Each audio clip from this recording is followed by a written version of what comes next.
ಹೇಳಿಕೊಡ್ತಾ ಇದೆಯಲ್ಲ ಸರಿಯಾಗಿ ಅದನ್ನು ಗಮನಿಸಿ ನೋಡಿ.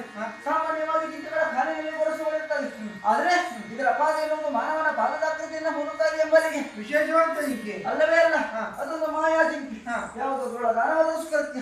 ಅದನ್ನೊಮ್ಮೆ ನೀನು ಬಯಸಿದ್ದೆ ಹೋಗುತ್ತಾದ್ರೆ ಮುಂದೆ ನಮ್ಮ ಜೀವನದಲ್ಲಿ ಕೆಡುಕಾದಿತ್ತು, ಅದರ ಆಸೆ ಬಿಟ್ಟು ಬಿಡು. ಇದು ಕಾಡಿನ ಮಿಗ, ಅದರಿಂದ ಕೇಡೆ ಬರ್ತದೆ ಅಂತ ಆದ್ರೆ ಎಂತ ಕೇಡೆ ಬರಲಿ, ಯಾವ ರೀತಿಯ ಕೇಡೆ ಬರಲಿ ಅನುಭವಿಸುವುದಕ್ಕೆ ಸಿದ್ಧವಾಗಿದ್ದೇನೆ.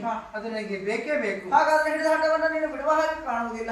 ಆದಿತ್ತಂತೆ ನಿನ್ನ ಇಚ್ಛೆ ಪ್ರಕಾರ ಜಿಕ್ಕೆಯನ್ನು ತರುವುದಕ್ಕಾಗಿ ನಾನು ಹೋಗುತ್ತೇನೆ. ಒಂದು ಪಕ್ಷದಲ್ಲಿ ಸಿಗದೇ ಇದ್ದಲ್ಲಿ ಬಾಣವನ್ನು ಪ್ರಯೋಗ ಮಾಡಬೇಕಾಗುತ್ತದೆ. ರಾಮನ ಬಾಣಕ್ಕೆ ಎಂದಾದ್ರೂ ಬಿಸಿಯುತ್ತೇನೆ, ನಾನು ಬಾಣವನ್ನು ಪ್ರಯೋಗ ಮಾಡ್ತೇನೆ ಅಂತಾದ್ರೆ ಜಿಂಕೆ ಬದುಕ್ತದ? ಆ ಸತ್ತವಿಕದಿಂದೇನೆ ಪ್ರಯೋಜನ. ಸ್ವಾಮಿ, ಆ ಜಿಂಕೆಯನ್ನು ಎತ್ತುಕೊಂಡು ಬನ್ನಿ, ಅದರ ಚರ್ಮವನ್ನು ತಿಳಿದು ಕಂಚುಕ ಮಾಡಿ ಹಾಕಿಕೊಳ್ತೇನೆ. ಹಾಗಾದ್ರೆ ನಿನ್ನ ರಕ್ಷಣೆಗೆ ಲಕ್ಷ್ಮಣನನ್ನ ನೇಮಿಸಿ ನಾನು ಆ ಕಡೆಗೆ ಸಾಕ್ತೇನೆ.